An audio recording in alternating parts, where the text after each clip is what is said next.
All right, a couple of massive deals are underway this past weekend after a bumpy ride. The comprehensive economic trade agreement between the EU and Canada was finally signed. And then here at home, GE and Baker Hughes are merging, creating the second largest player in the oil field services industry in terms of revenue after Schlumberger. RT's Alex Mihailovich has been tracking these stories for us, and he's going to give us the details. But let's start with CETA. The deal was signed just yesterday by Canadian Prime Minister Justin Trudeau and EU President Donald Tusk.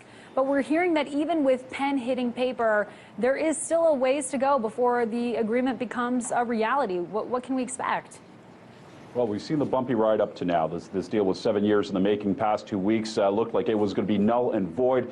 The little holdout was Wallonia, which is a region of Belgium, 3.5 million people, holding 500 million people back, saying they did not want this deal to happen. It was supposed to be signed Thursday, but on Friday, Wallonia came around and said, okay, we're okay with it now. So a few changes were made that would ensure that the public service sector would be handled in a certain way that they want handled. Job security was big on their list.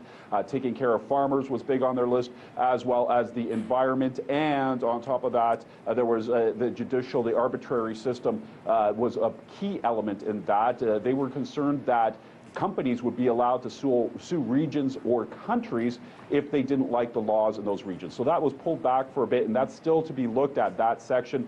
But that all said, everything was said and done Friday. That it was good enough that Prime Minister Justin Trudeau of Canada sat down on his plane to make his way to Belgium on Saturday, or sorry, I should say Sunday, to sign that degree with that agreement with Donald Tusk. What happened there, though, was the plane broke down. They had to turn back, so he was a few hours late there. So even in that step, it didn't work out as well as they'd like it to. But he did eventually sign the agreement. And now you think, hey, everything's said and done. Well, the agreement hasn't been ratified yet. Now it has to go to the 28 countries in the EU. And as we saw, regions have a say here as well. There's still some people pushing back a little bit. This agreement covers about 99% of all tariffs will be eliminated, but there's still 1% that are contentious there, and a lot of countries, this kind of rolls into other things. For example, Slovenia doesn't want its forests touched by private industry. Coming back to Canada, right now, I mean, even the provinces can't agree about selling wine to each other or beer to each other. There's tariffs involved there, never mind when the Europeans kick in. So everybody has their own protectionist ideas that they want to keep in place, but they somehow want to be a part of this all-encompassing deal. So within the next few months, they're saying that it should be ratified by mid-year next year, so mid-2017. But by the way things look, it could be a very bumpy road, and it could be a little region someplace like Wallonia that has that final say and could shut the whole thing down. Right. So this is far from over. Yeah, absolutely. A lot of details yet to be worked out. Now, I want to get your assessment of what's going on in the oil and gas industry, which we know is a big industry in Canada. But we're just hearing about a big merger between GE and Baker Hughes, those two companies, of course, joining forces to create a behemoth. And it's being viewed already as an industry leader. What can you tell us about that merger? Really intelligent deal, especially on the behalf of both companies, actually, GE and Baker Hughes. You're looking at, for Baker Hughes, they're going to be doubling their revenue annually to about $32 billion a year. This deal itself, GE will hold about 62.5% of the share of the new company. And for people that have stocks in Baker Hughes, well, they'll be seeing a nice dividend of $17.50 per share, a one-time payout only. But look, this is a lot of money. By 2018, they're saying that GE, the stock itself, will go up by 4 cents, 8 cents by 2020. Great time for them to do it. We're seeing oil sitting at about $50 a barrel. It's gone up. According to GE, it hit rock bottom already. It's on its way up. They're not expecting some big boom in oil, but what they are seeing is good predictions coming down the road. So they probably got a good deal at a good time, and there's money coming up the pipe or down that oil pipe, if you want, someplace down the road. And they're pretty satisfied with the deal that they have. And like you said, second biggest player in the market now. Right. No telling, though, if it's for sure going to go through, if regulators are going to clear it, because we know that Baker Hughes tried to merge with Halliburton, and that was a no-go based on antitrust regulators. So we will follow the story. Alex Mihailovich for us in Toronto. Thank you so much. All right, and still ahead here on Boom Bust, we'll talk to Dean Baker about free trade. Is it really fair for everyone? He will weigh in. Plus, the EU and Canada signed their own historic trade agreement, officials say it sets a new bar. So could it upend other big deals on the global stage? Ed Harrison will break it down on the other side. Stay with us. And as we go to break, here are the numbers at the closing bell.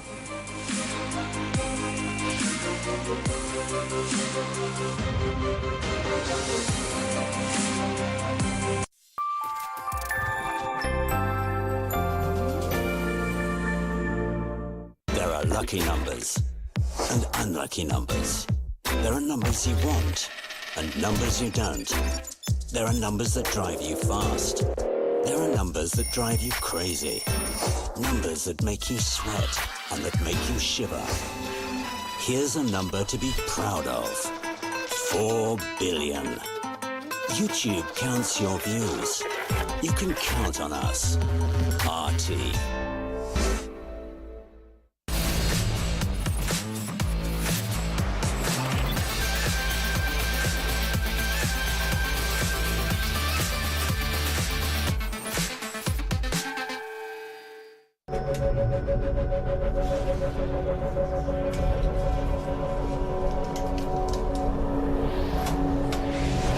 What do you think about sanctions? Easy right or wrong, but I definitely think sanctions are better than conflict. You don't perform for diplomatic reasons.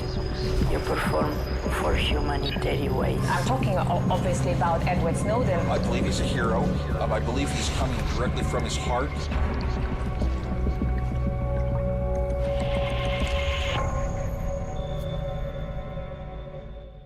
The fog of war, how the tragic war in Syria is endlessly spun in the West, and the world according to Vladimir Putin, words Washington hates to hear.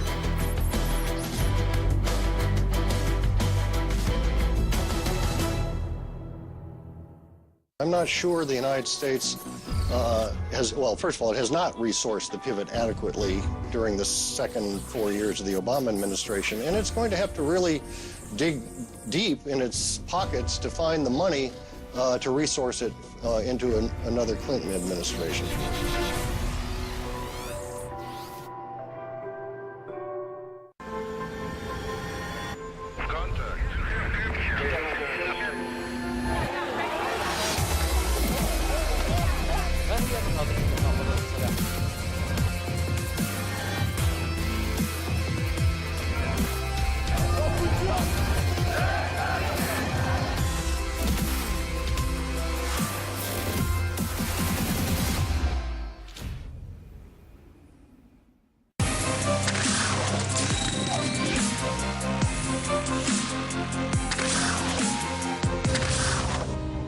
When it comes to criticism of trade deals, a lot of complaints center around how they're structured, given that oftentimes they're designed in a way that gives corporations special legal rights that ordinary citizens don't have.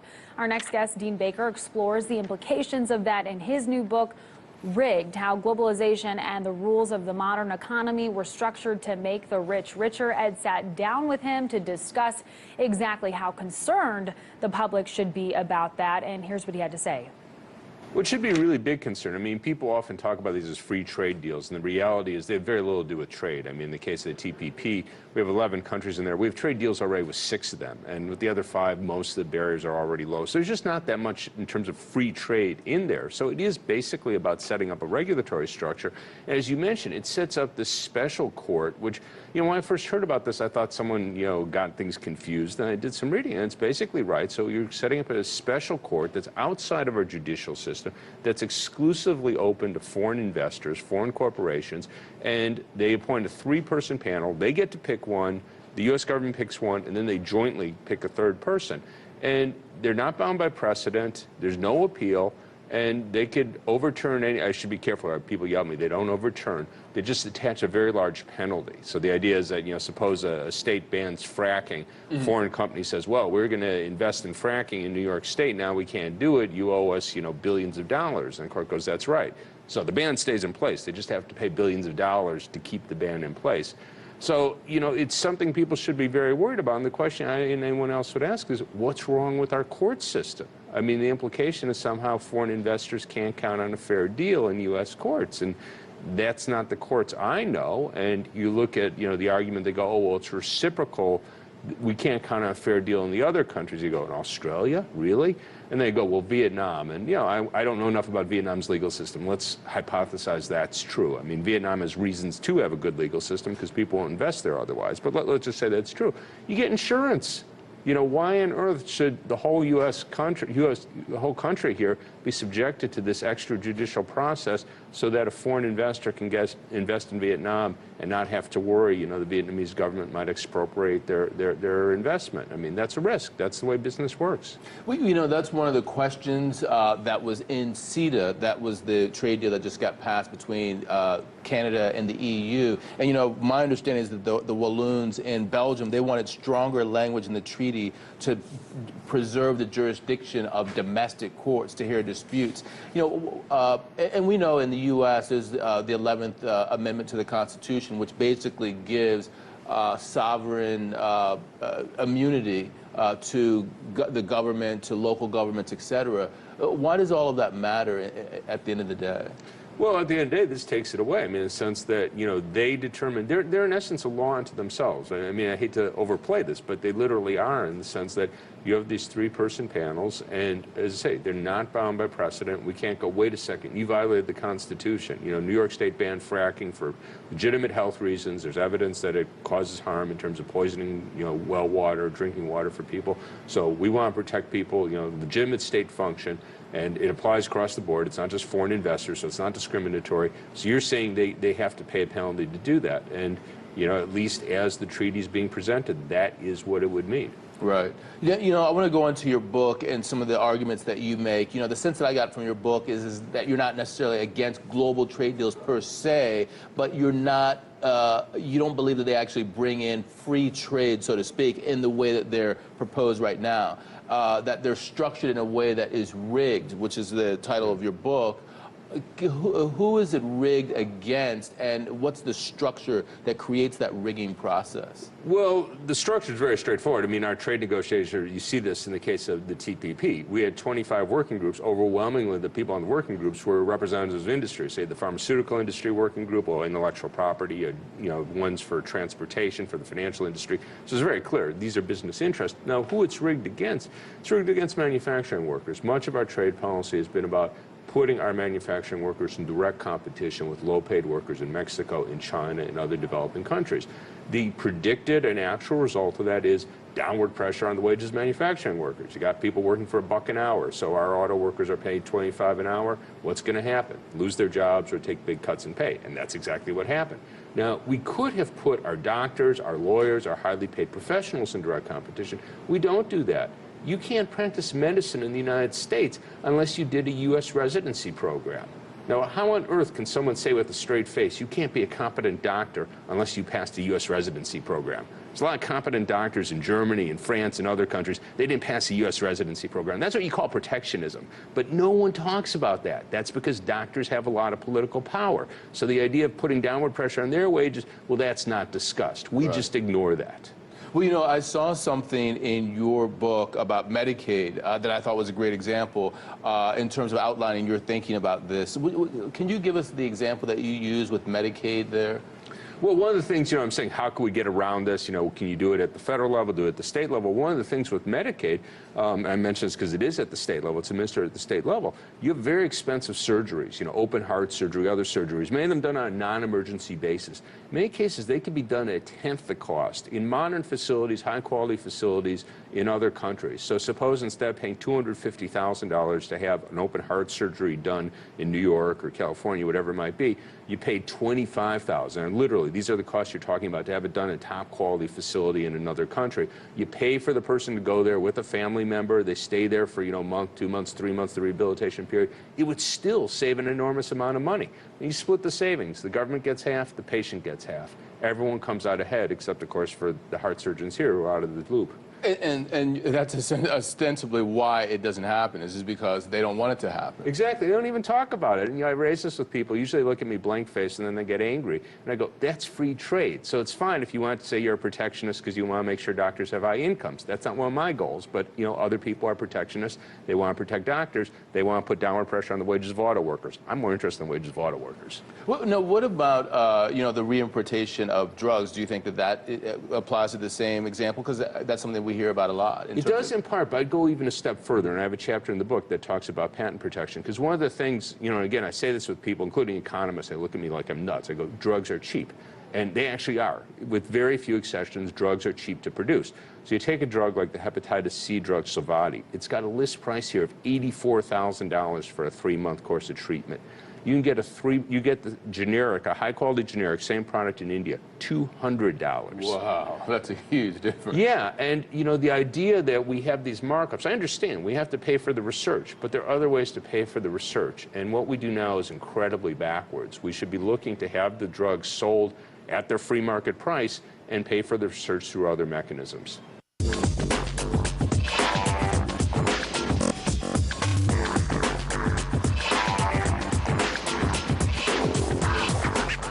All right, it's big deal time. I'm sitting here with Ed Harrison. We're talking about trade to continue our conversation with Dean Baker. Now, as we just mentioned before Dean Baker's conversation, a trade agreement between Canada and the EU, also known as CETA, has big implications not just for the economies of the two signatory areas, but also for trade agreements at large. Now, at a press conference, European Commission President Jean-Claude Juncker said, quote, "We are setting standards which will determine globalization in the coming years.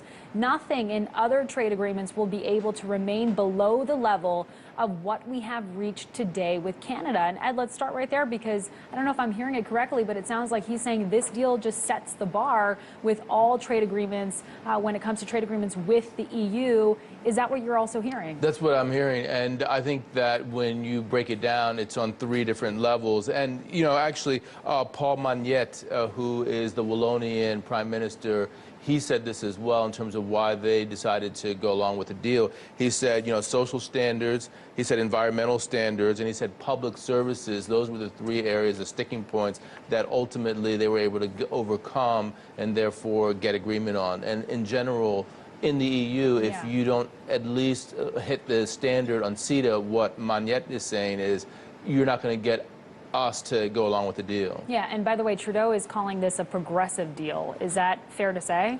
Well, I'll leave it up to people who actually comment on this. But I would say that it is, generally speaking, as good as it's going to get within the guise of the deal as it was originally administered, meaning that, the Wallonians got as much out of it as they could. But it did appeal the left of the movement against it, correct? Yes, it did. I think that they got people on side at the end of the day. Okay, and I noticed also that he used the word globalization, meaning that he believes this trade deal will also have implications beyond just deals with the EU.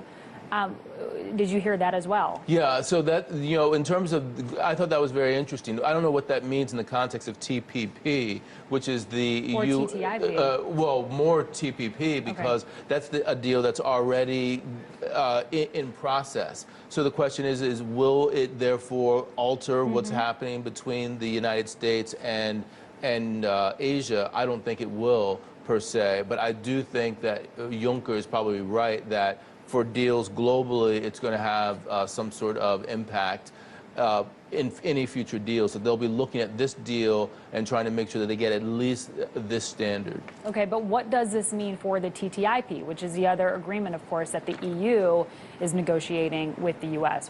Yeah, so for deals with the EU, that's the most important thing. I think that Magnette, who is the Wallonian Prime Minister, again, he said TTIP is dead. Basically, this deal makes it so that TTIP has no chance of actually happening because it doesn't meet the standard. The real question with TTIP is, do they have to go back to the drawing board, meaning that just scrap the whole concept of TTIP and then go back? I think that perhaps that's true. I also think that the potential that the United States would actually agree to some of the provisions that Canada agreed to is also, less viable, and perhaps as Manette said, TTIP and anything else that's with the United States is dead. Another country to think about is the UK. So in terms of what the UK wants to get out of a future deal with the EU, once they leave after Brexit's over, this will set the standard. So I think that when Juncker was talking about this sets a standard for the EU, he was talking about TTIP specifically, but he was also talking about a UK-EU deal. So do we think that the U.S. can revive these talks with the EU regarding TTIP? I don't think that they can revive the talks. I think that they're dead. Sigmar Gabriel, who's the German economy minister, he said pretty much the exact same thing that Manette said, that in its current form, it's dead. He said this way before this deal was done with Canada. So I really feel that when Juncker says he's setting the bar here, that's what he's really referring to. Well, the CETA deal has been signed and sealed, but it has not yet been delivered, so to speak. And as I understand, there could be some snags ahead. What do you know about that? Yeah, so my understanding is there are a number of signatories. There are a number of things that they need to get to sign off on it. The Bundesrat, which is the German upper house, has to sign off on it. And it has a larger percentage of Linke and Grüne. Those are the two, the left and the Green Party representatives who would be against this sort of deal.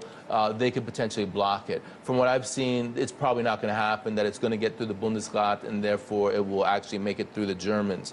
The European Parliament is another hurdle that they have to get over to make it happen as well. It could be blocked in the European Parliament. My sense from what I've seen in terms of what the voting is going to be, that's also unlikely. So likely this deal will actually go through in its current guise. The interesting bit is that Manette said that one of the things that he carved out for the Wallonians is for Belgium to get an annual review against those three issues that I mentioned. That is social standards, environmental standards, and public services.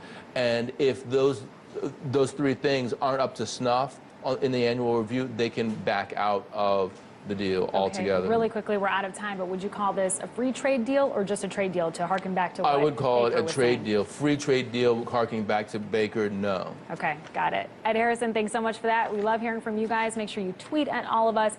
Make sure you check our segments out on YouTube, youtube.com/BoomBustRT. From all of us here at Boom Bust, thanks for watching, and we will see you next time.